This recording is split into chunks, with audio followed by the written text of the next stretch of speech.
surpresa! Regardez qui est avec nous aujourd'hui. La star est là, elle est là pour vous raconter, pour vous aider à faire quelque chose. À trouver le billet d'avion pour partir au Brésil. Alors bien sûr, nous, on organise le voyage au Brésil pour le Carnaval de Rio chaque année. Du coup, si tu veux partir avec nous, n'oublie pas de nous contacter.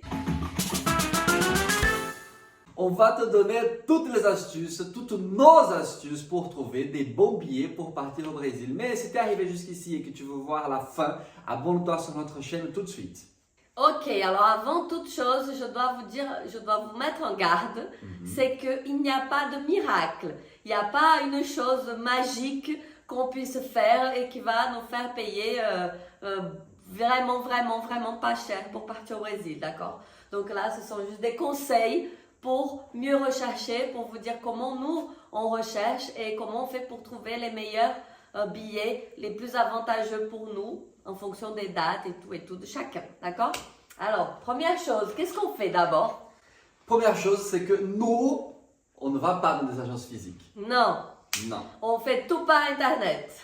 Nos recherches sont concentrées sur Internet. Sur Internet, exactement. Et comment on fait pour chercher sur Internet? C'est ça le truc, parce que sur Internet, il y a tellement de choses, tellement d'informations, Oui. tellement de sites, tellement de gens qui C'est disent vrai. une chose, une autre et tout. Donc, qu'est-ce qu'on fait nous? Nous, on ne cherche pas non plus le voyage organisé. Nous, on va chercher, on va décortiquer la chose et on va chercher par les sites, via les sites et des sites de notre préférence, des sites qu'on préfère Oui. regarder quand même. Alors, c'est quoi les sites que tu aimes? Alors, moi je regarde les billets sur Kayak, Moi aussi. sur Google Flights Moi aussi. et sur Skyscanner. Moi aussi. Hey, Oh, je quelle t'inquiète pas. coïncidence! Voilà, donc sur ces trois comparateurs de vol. Et par contre, si je trouve un vol qui me plaît dans un de ces moteurs de recherche, je vais directement sur le site de la compagnie aérienne qui propose ce vol. Donc, j'achète pas sur le site de comparateur parce que si jamais il y a quoi que ce soit, un problème, c'est très compliqué de les joindre. Du coup, je préfère toujours acheter mes billets auprès de la compagnie directement. Comme ça, j'ai un numéro et je peux appeler directement la compagnie. Autre chose, il faut quand même savoir les dates que tu veux partir. Oui. Et le mieux, c'est d'avoir des dates un peu flexibles. Parce que des fois, pour 1 ou 2 jours près, c'est beaucoup moins cher le billet d'avion. Il y a cette option au moment de faire la recherche, date flexible aux 2-3 jours, plus ou moins. Et là, ça va t'aider aussi dans la recherche du billet. Ensuite, il y a autre chose aussi qu'on regarde, c'est qu'on regarde pas seulement la formule aller-retour. Ah, note ça. Parfois, l'aller peut être séparé et le retour aussi séparé avec des compagnies différentes. Et parfois, les tarifs peuvent être plus intéressants si c'est regardé comme ça. Oui. Donc, on regarde aller-retour ensemble, aller séparé, retour séparé, toujours avec les dates flexibles. Et on regarde aussi autre chose, qui est quelque chose de magique par contre, c'est la multidestination. Ça, c'est une option qui nous ressemble beaucoup d'ailleurs, Oui. la multidestination. Au lieu d'arriver dans la même ville et repartir de la même ville, qu'est-ce que tu peux faire? C'est arriver dans une ville différente et partir d'une autre. Ça te fait déjà 2 villes sûres que tu vas connaître. Et aussi un billet de moins à acheter. Donc, tu n'auras pas à faire aller-retour entre ces 2 villes. Ouais. Pour revenir à la même, pour reprendre ton vol, c'est Oui. que tu prends juste un aller entre les 2 villes. C'est ça. Donc, c'est aussi une façon de diminuer les frais. Il y a une autre option aussi un peu moins connue, mais de plus en plus populaire, qui devient plus populaire, c'est ce qu'on appelle le stop-over. Ça, c'est bien aussi. Stop-over. C'est des options. Certaines compagnies le font. Et ça te permet de faire un arrêt sur une ville. Une longue escale. Une longue escale. Et cette longue escale, parfois, c'est 1, 2 ou 3 jours. Oui, et surtout, ça ne change pas le prix du billet. C'est ça. Et ça te permet d'aller connaître une autre ville, un autre pays, un autre endroit que tu ne connais pas encore. Et c'est toujours sympa de connaître un nouvel C'est endroit. clair. Ça fait 2 en 1. Oui. Donc, c'est pas mal. Ouais. Alors, il y a la TAP Portugal qui fait ça très souvent. Oui. Donc, en partant par exemple de Toulouse, on a souvent l'option de s'arrêter un stopover à Porto ou à Lisbonne. Et du coup, ça nous fait passer, je sais pas, un jour ou jusqu'à 3, comme tu as dit. Je crois que même jusqu'à 5. Ouais, et du coup, on peut se balader et connaître ces villes avant de repartir à Rio, par exemple, ou dans une autre ville du Brésil. Et tu peux faire ça, il me semble, à l'aller ou au retour. Ah, d'accord. Tu peux choisir. Moi, je préfère toujours faire à l'aller. Et oui. Le retour, on a toujours envie de rentrer chez on a soi. plus d'argent aussi, donc on veut rentrer chez soi. Il y a aussi d'autres options, c'est avec des compagnies américaines.